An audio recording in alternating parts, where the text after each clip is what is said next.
બનાસકાંઠાના ડીસામાં આજે વહેલી સવારે એક અત્યંત કરુણ અને હૃદયદ્રાવક અકસ્માતની ઘટના સામે આવી છે।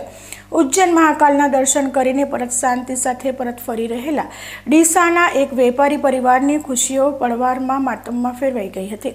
ડીસા પાટણ હાઈવે પર એપીએમસી માર્કેટ પાસે વહેલી સવારે એક ઇનોવા ગાડી ઝાડ સાથે ધડાકાભેર અથડાતા મોટો અકસ્માત સર્જાયો હતો। આ ગંભીર દુર્ઘટનામાં પરિવારના એક આશાસ્પદ યુવકનું ઘટના સ્થળે જ કમકમાટીભર્યું મોત નીપજ્યું છે, જ્યારે અન્ય બે સભ્યો લોહીલુહાણ હાલતમાં હોસ્પિટલના બીજાને સારવાર લઈ રહ્યા છે। હસતા રમતા પરિવાર પર આવી પડેલી આ આફતને પગલે સમગ્ર ઠક્કર સમાજ અને ડીસાની વેપારી આલમમાં શોકની લહેર પ્રસરી ગઈ છે। ઘટનાની વિગતવાર વાત કરીએ તો ડીસાના સિંધી માર્કેટમાં કાપડનો વ્યવસાય કરતા આશીષભાઈ ઠક્કરના પરિવારજનો ઇનોવા ગાડી લઈને ઉજ્જૈન મહાકાલના દર્શને ગયા હતા।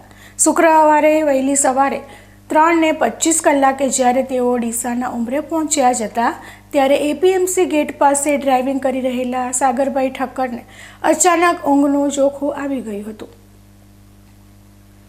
જેના કારણે ગાડી પરનો કાબુ ગુમાવતા કાર સીધી રોડ સાઈડના ઝાડમાં ખાબકી ગઈ હતી।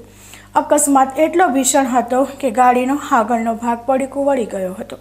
આ અકસ્માતમાં ભાવિનભાઈ ઠક્કરનું કરુણ મોત નીપજ્યું છે, જ્યારે સાગરભાઈ અને તેમના પિતા કલ્પેશભાઈને ગંભીર ઈજાઓ પહોંચતા તેમને ડીસાની ખાનગી હોસ્પિટલમાં સારવાર અર્થે ખસેડવામાં આવ્યા છે। સદનસીબે ગાડીમાં સવાર 3 મહિલા સભ્યોનો આબાદ બચાવ થયો છે। આ ઘટના ફરી એકવાર હાઈવે પર રાત્રિના સમયે ડ્રાઇવિંગ કરતા વાહન ચાલકો માટે લાલ બત્તી સમાન સાબિત થઈ છે। એક નાનકડું ઊંઘનું ઝોકું એટલું ઘાતક નીવડી શકે છે, તેનો આ જીવતો જાગતો પુરાવો છે। મહાકાલના દર્શન કરીને સુખરૂપ ઘરે પહોંચવાની ગણતરીએ નીકળેલા આ પરિવાર માટે શુક્રવારની સવાર કાળ બનીને ત્રાટકી હતી। હાલમાં પોલીસે આ મામલે કાયદેસરની કાર્યવાહી હાથ ધરી છે અને ઇજાગ્રસ્તો વહેલી તકે સ્વસ્થ થાય તેવી પ્રાર્થના આખું શહેર કરી રહ્યું છે।